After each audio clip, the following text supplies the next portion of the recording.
మిమ్మల్ని ప్రార్థిస్తున్నాం. ఇబ్బంది నిజంగా ఏమున్నది మనకు? కేసీఆర్ గారు 2001లో పార్టీ పెట్టినప్పుడు ఆ రోజు ఉండే ఇబ్బందులతో పోలిస్తే ఈ రోజు మనం కూర్చున్న ప్లాట్ఫామ్లో ఈరోజు మనం ఇబ్బంది లేదు, ఇబ్బంది లేదు. మీరు అనవసరంగా ఇబ్బంది అనే మాట దయచేసి మీరు మాట్లాడరు పబ్లిక్ వేదికలో. ఎందుకంటే ఇబ్బంది ఏముంది? కేసీఆర్ గారు ఆనాడు కడుపు మార్చుకొని తెలంగాణ వచ్చుడో కేసీఆర్ సచ్చుడో, తెలంగాణ జైత్రయాత్రనో కేసీఆర్ శవయాత్రనో కూర్చున్నాడు చూడు. గా ఇబ్బంది ముందు ఇది ఏమి ఇబ్బంది నాకు అర్థం కాదు. మా తమ్ముళ్ళు కేసీఆర్ గారు మనం చిన్న సురుకంటేనే అయ్యా అవ్వ అంటాం.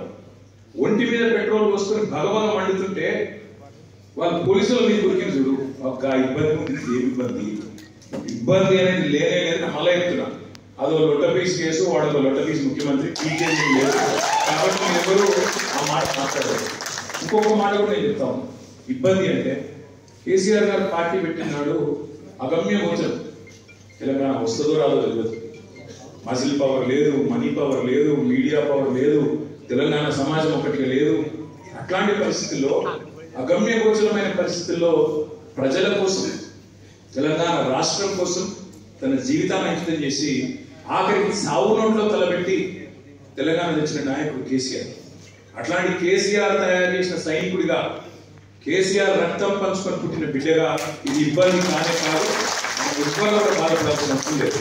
నేను మిమ్మల్ని కోరేది, ప్రార్థించేది ఒకటే. ఈరోజు రాష్ట్రంలో ఒక 3D పాలన నడుస్తున్నారు. 3D